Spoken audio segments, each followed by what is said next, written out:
اللي يخلي ام تقتل ابنها اللي عنده 5 سنين؟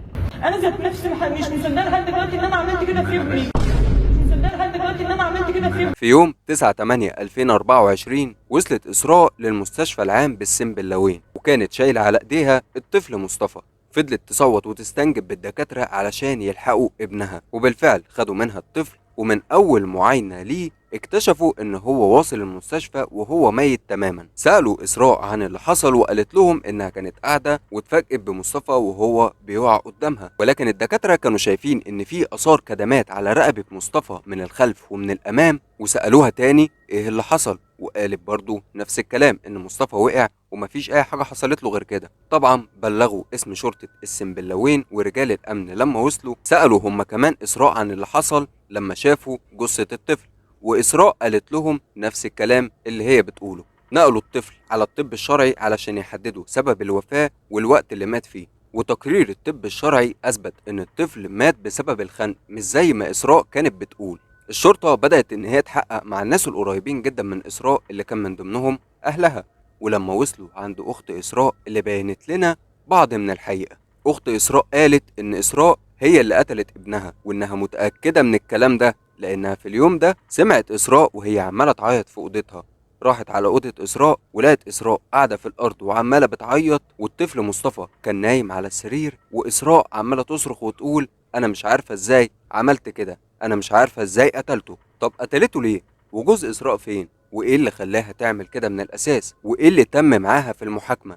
ده كله هنعرفه دلوقتي. إسراء بنت عندها 23 سنة من السنبلاوين محافظة الدقهلية. اتجوزت من راجل محترم وعاشت معاه في بيته اللي كان مكون من أسرته. بعد فترة ربنا كرمهم وخلفوا مصطفى، وكان وش السعد على أبوه لأن جاله فرصة عمل بمقابل مادي مجزي جدا في السعودية. الزوج سافر بالفعل، وإسراء فضلت عايشة هي وابنها في بيت جوزها اللي كان مكون من أسرة الزوج، وجوزها كان بيكلمها كل يوم علشان يطمن عليهم. ولكن بعد كده بدأت المشاكل تظهر بين إسراء وأهل جوزها، والمشاكل كمان كانت مع الزوج لأنه كان دايما بيقف مع أهله ضد إسراء. بعد كذا سنة عدت، إسراء كانت خدت ابنها وسابت بيت أهل جوزها وراحت عاشت في بيتها هي. وفي يوم 9/8/2023 كانت حصلت الجريمة لما أختها شهدت إن هي اللي قتلت ابنها. طبعا قبضوا عليها على الفور، وجوزها كان عرف إن ابنه مات ونزل مصر على طول. ولما الشرطة استدعته علشان ياخدوا أقواله، قال في أقواله إن إسراء مش محترمة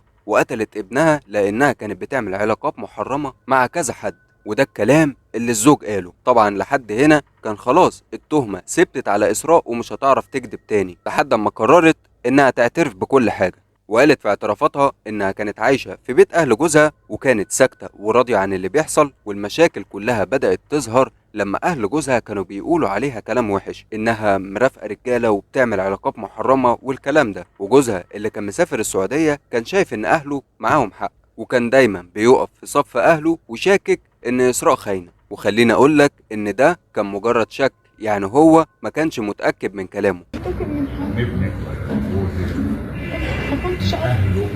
ما كنتش عارفه انا بعمل كده ازاي. ما كنتش منتقم من حد. مش عارفه انا كنت بعمل تقول انا طبيت وصلت استخاره وفكرت. بس انا اللي انا عملته لحد دلوقتي انا لحد دلوقتي مش مصدقه. المهم إسراء تعبت وما كانتش قادرة تستحمل إنها تعيش مع ناس بتتهمها بحاجة زي دي، علشان كده خدت ابنها وسابت البيت وراحت عاشت في بيت أهلها. ولما سألوها أنت قتلت ابنك ليه، قالت لهم إنها مش فاكرة ولا مستوعبة ولا عارفة هي عملت كده إزاي أصلا. اللي حصل إنها قتلته علشان تضايق جوزها وأهله، وده الكلام اللي هي قالته. محروق قلب على ابني طبعا. انت عملت فيه ليه كده يا اسراء؟ مش عارفه اللي خلاني عملت كده. يعني ما كنتش في وعيك؟ ما كنتش اعرف. ما فيش ام بتقتل ابنها. ما كنتش في وعيك؟ الناس امال ايه؟ صلاه الاستخاره يعني لحظة الانتقام كانت جواكي هي يوم الجريمة دخلت على الطفل الأوضة وجابت طرحة أو أي حاجة شبيهة ولفتها حوالين رقبة الطفل وفضلت تشد فيها، وكمان جابت مخدة وحطتها على وشه. الولد فضل يقاوم لكنه كان أضعف من إنه يعمل حاجة، وفي لحظات معدودة كانت روحه طلعت للي خلقها. لما أختها دخلت عليها كانت إسراء بدأت تستوعب اللي هي عملته، وفضلت تقول أنا مش عارفة عملت كده إزاي. وخليني أوضح لك إن إسراء لا هي ملبوسة ولا هي مريضة نفسيا علشان تشك إن دي زي قصة الشيخ محمود اللي قتل أمه. لا، إسراء كانت سليمة وفي وعيها، وده اللي هنعرفه بعدين. إسراء خدت الطفل وطلعت بيه على مستشفى السنبلاوين، وهناك حصل طبعا اللي انتوا عرفتوه في الأول، وشكوا إن في شبهة جنائية في الموضوع، وكل ده كانت شهادة إسراء قدام المحكمة. طب نيجي بقى لمرحلة التحقيقات اللي خدت شوية وقت لحد ما وصلنا لأول جلسة في القضية، وكانت يوم 28/1/2024 في محكمة جنايات المنصورة. إسراء كانت واقفة قدام المحكمة وعمالة تصوت وتعيط، والدفاع بتاعها طلب إن يتم عرضها على مستشفى الأمراض العقلية والنفسية للكشف على قواها العقلية، وقال إنها كانت بتعاني من مرض نفسي وكانت بتتعالج عند دكتور. المحكمة أجلوا الجلسة لشهر 4/2024 لحين عرض إسراء على مستشفى الأمراض العقلية والنفسية، والتقرير اللي هيتكتب في المستشفى هيكون ليه دخل كبير جدا في الحكم اللي هيتنطق عليها، وده فعلا اللي تم تحويلها على المستشفى. ويوم الجلسة التانية اللي كانت يوم 30/4/2024 التقرير اللي اتكتب في المستشفى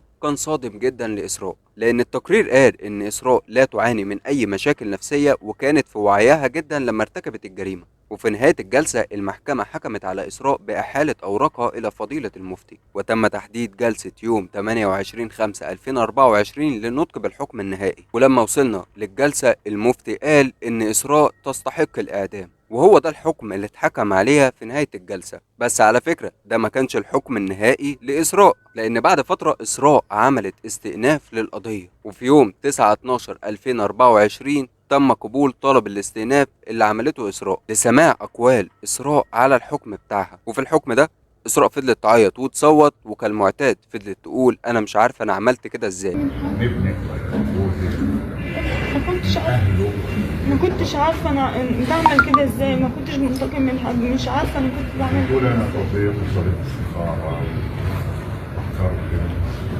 بس انا اللي انا عملته لحد دلوقتي انا لحد دلوقتي مش مصدقه. وحكت ان بسبب الضغط النفسي اللي كان عليها اللي كان مسببه جوزها واهله، وانهم كانوا بيشكوا فيها وبيقولوا عليها كلام قدام ابنها، كلام يعني ما يصحش ان هو يتقال، قررت في لحظة غضب انها تقتل ابنها علشان تحرق قلبهم. ولكن في الواقع هي اللي اتحرق قلبها، لان مهما كان الخلاف بينك وبين اهل جوزك او جوزك مش هيوصل ان انت تقتلي ابنك علشان تنتقمي منهم. والجلسة اتأجلت لتاني يوم اللي هو كان 10/12، ودي طبعا كانت اخر جلسة في القضية اللي طولت جدا، والحكم اتخفف من الاعدام للسجن المؤبد. إسراء اول ما سمعت الحكم قعدت على الارض وفضلت تعيط وتقول انا نفسي ابني يسامحني.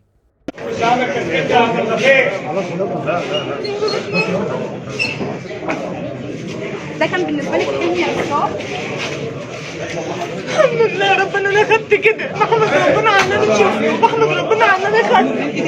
يا رب يسامحني وابني يسامحني على اللي انا عملته فيه. ابنك لما بيجي في بالك زعلانه عشان ابنك يا إسراء؟ محروق قلبي على ابني طبعا. انت عملتي فيه ليه كده يا إسراء؟ مش عارفه اللي خلاني عملت كده. يعني ما كنتش في وعيك؟ ما كنتش اعرف، ما فيش ام بتقتل ابنها. ما كنتش في وعيك؟ الناس ظلمت ايه؟ صلاه استخاره يعني لحظة الانتقام كانت جواكي هي كل اللي كان ظلمني الحمد لله يا رب، الحمد لله، الحمد لله يا رب ان انا خدت مؤبد يا رب. احمد لو ما كنتش عارفه